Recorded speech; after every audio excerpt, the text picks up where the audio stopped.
Good morning दोस्तों। Basic in chart YouTube channel में आपका स्वागत है दोस्तों। आज हम वीडियो बना रहे हैं कि भाई प्लेन विदाउट इंडिकेटर, कोई भी इंडिकेटर नहीं लगा के खाली प्लेन चार्ट पे प्राइस एक्शन को कैसे देखें, या भाई ये मूवमेंट हो रही है तो मूवमेंट क्यों हो रही है, इसकी इसके पीछे की वजह क्या है। कि क्योंकि कई बार क्या होता है दोस्तों, हम मार्केट मूवमेंट तो करता है लेकिन हमको समझ में नहीं आता है। हम कई बार स्टॉक क्वांटिटी लेते हैं, बाय करते हैं, लेकिन क्या होता है कि वो मूवमेंट समझ में नहीं आता है। जब तक वो मूवमेंट समझ में नहीं आता है कि भाई इस वजह से मार्केट यहाँ से मूव किया, कि कोई कुछ बेसिक जो कारण होते हैं वो हमको पता नहीं होते। तो एक आज के दिन का हम आज के दिन का जो चार्ट है उसका थोड़ा सा एनालिसिस करेंगे कि भाई ऐसे ही मूवमेंट यहाँ पे क्यों हुआ। एक परफेक्ट नहीं बता पाऊंगा दोस्तों, रियलिटी ये है कि परफेक्ट नहीं बता पाऊंगा मार्केट में, क्योंकि मार्केट में कुछ भी परफेक्ट नहीं होता है। लेकिन एक ह्यूमन सेंस होता है कि भाई हाँ, यहाँ इसकी वजह से हाँ ये मूवमेंट हो गई, ये मूवमेंट हो गई होगी। तो अभी देखा जाए दोस्तों, देखो अभी मार्केट ओपन हुआ यहाँ पे। आज मार्केट ओपन हुआ 40,074 रुपये को ओपन हुआ। उसके बाद ये भाई ये नीचे रेड कैंडल क्यों बनी, हमारे दिमाग में ये होना चाहिए कि जब तक हम मार्केट ऐसा सोचेंगे नहीं भाई ये मूवमेंट क्यों हुई, इस यहाँ से ऊपर क्यों गया स्टॉक मार्केट, कैंडल यहाँ से नीचे क्यों आया मार्केट, तो थोड़ा हम ज़्यादा ध्यान देंगे तो हम हमारी समझ में आ जाएगा। क्योंकि हम भी जो बता रहे, हाँ हमको जो लगता है हाँ भाई यहाँ से मार्केट ऊपर, देखो यहाँ से ये मार्केट सुबह यहाँ पे ओपन हो गया।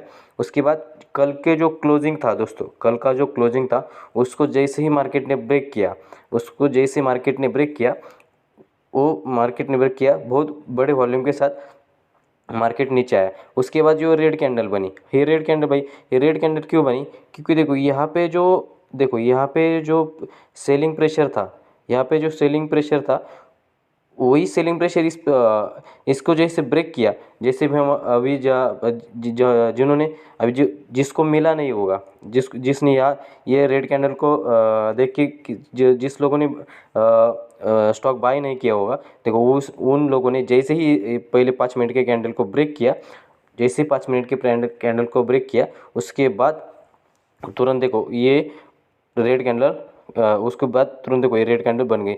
और आज ध्यान से देखना पड़ेगा, क्योंकि जो कल का जो लो था दोस्तों, कल के लोस को जैसे ही ब्रेक किया, वो बड़ी फास्ट मूवमेंट, जब आप सुबह पी देखोगे वो पी को बहुत बड़ी फास्ट मूवमेंट यहाँ पे मिली। उसके बाद यहाँ पे मार्केट रुका, यहाँ पे मार्केट रुका। ये जो बड़ी मूवमेंट है कभी कभी हमारी समझ में नहीं आती भाई, हम ज़्यादातर समझ में नहीं आती कि ये ऐसी बड़ी मूवमेंट क्यों हो गई। लेकिन यहाँ से मार्केट रिवर्स क्यों हुआ, अभी ये 5 मिनट की कैंडल है, यहाँ से मार्केट रिवर्स क्यों हुआ, अभी ये 5 मिनट की कैंडल में ज़्यादातर समझ में नहीं आएगा। क्योंकि क्या होता है, जितने बड़ी छोटी टाइम फ्रेम हम लगाते उतने ज़्यादा कन्फ्यूजन के चांसेस ज़्यादा होते। तो हम डेली पे कैंडल पे देखेंगे भाई यहाँ से मार्केट रिवर्स क्यों हुआ। देखो यहाँ से देखा जाए, ये देखो यहाँ पे एक रेजिस्टेंस लेवल बन रहा था मार्केट को, ये एक रेजिस्टेंस लेवल से इस कैंडल का, ये देखो एक रेजिस्टेंस लेवल है।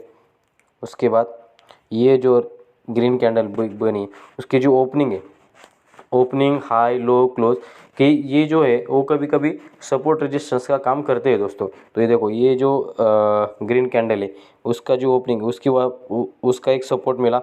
उसके बाद ये जो रेड कैंडल यहाँ पे जो इस कैंडल का हाई है वो कभी कभी रेजिस्टेंस का या सपोर्ट का काम करता है दोस्तों।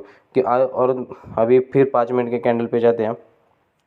लेकिन क्या होता है, ये देखो इस कैंडल को ब्रेक करने के बाद हमको ज़्यादा हम कॉन्फिडेंस कब रहते कि भाई यहाँ पे और 4-5 कैंडल मिलने के बाद जब ब्रेकआउट देता है, जब ब्रेकआउट देता है तो भाई हम अंदाज़ा लगा सकते हैं कि भाई मार्केट ऊपर जा रहा है। लेकिन कभी कभी क्या होता है, ये इतनी बड़ी मूवमेंट हमको कभी कभी समझ में नहीं आता है भाई ये इतनी बड़ी मूवमेंट क्यों हो गई मार्केट में। उसके बाद मार्केट ऊपर जाता है, उसके बाद मार्केट क्या हुआ, ऊपर गया।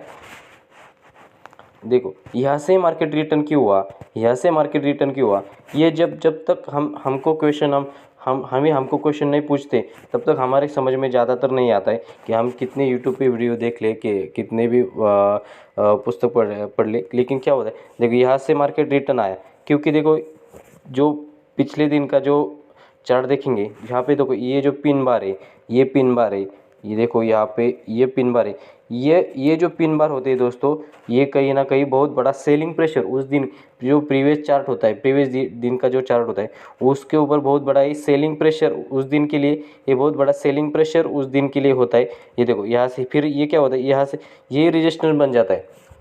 अगले दिन क्या होता है, मार्केट को यही रेजिस्टेंस बन जाता है। बाद में जब मार्केट इस प्राइस के ऊपर क्लोजिंग देने के बाद, देखो इस प्राइस के ऊपर क्लोजिंग देने के बाद उस क्लोजिंग कैंडल को जब ब्रेक करता है तो हाँ ज़्यादा चांसेस होते हैं कि भाई नई मार्केट ऊपर ही जाएगा, क्योंकि ये जो पिन बार होते हैं ये बहुत बड़ा सेलिंग प्रेशर उस दिन का सेलिंग प्रेशर दिखाते। और हमने आज भी देखो पहले इस कैंडल को रेजिस्टेंस को रिस्पेक्ट करते हैं मार्केट नीचे आ गया।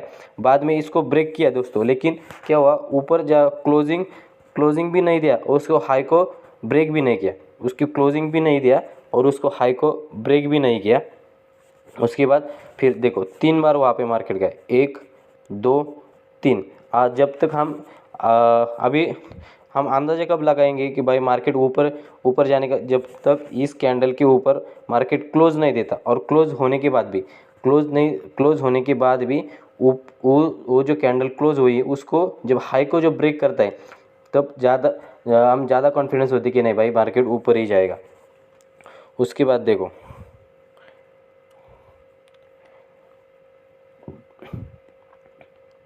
यहाँ पे मार्केट नीचे आ गया, यहाँ पे मार्केट नीचे आया और कंसोलिडेशन करने लगा मार्केट। जब ऐसा मूवमेंट होता है, मार्केट नीचे आया तुरंत ऊपर गया, देखो ये जो मूवमेंट है ये मूवमेंट हमारे समझ में नहीं आएगी। मार्केट नीचे आया तुरंत ऊपर गया, क्योंकि ज़्यादातर जो हमारे जैसे नए ट्रेडर होते हैं उनको ये मूवमेंट समझ में नहीं आती है दोस्तों।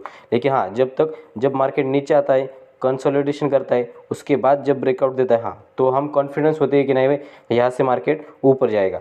फिर क्या हुआ, फिर भाई यहाँ से मार्केट रिटर्न क्यों हुआ, यहाँ से मार्केट देखो ये जो कैंडल यहाँ से मार्केट रिटर्न क्यों हुआ, ये जो कंसोलिडेशन कर रहा था, यहाँ पे जो मार्केट कंसोलिडेशन कर रहा था, ये देखो यहाँ पे जो कंसोलिडेशन कर रहा था ये ना कहीं इसका सपोर्ट का लेवल का बाद में जो मार्केट नीचे आता है वो ये ना, हाँ बड़े वॉल्यूम के साथ वो ब्रेक हुआ तो अलग बात है, नहीं तो ये कभी कभी क्या होता है, पहली बार है वो सपोर्ट का काम करता है दोस्तों, सपोर्ट का काम, उसके बाद वो ऊपर गया। फिर यहाँ पे देखो ये सेलिंग प्रेशर है, यहाँ पे सेलिंग प्रेशर है, उसकी वजह से फिर से मार्केट नीचे आ गए, फिर यहाँ पे कंसोलिडेशन करा, थोड़ा कंसोलिडेशन करने के बाद फिर ऊपर गया तो क्या मैंने क्या बोला था पहले ही, जब तक ये रेजिस्टेंस लेवल को ब्रेक करने के बाद ऊपर के लेवल पर क्लोजिंग नहीं देता तब तक ज़्यादा चांसेस कम होते कि भाई मार्केट ऊपर जाएगा। हाँ गया भी तो कभी कभी 10 में से 1-2 बार जाएगा, कि नहीं तो 10 में से 8-9 बार हो जाएगा, वो फेक ब्रेकआउट होगा और हमारे स्टॉप लॉस हिट हो जाएंगे। ठीक है दोस्तों, थैंक यू दोस्तों।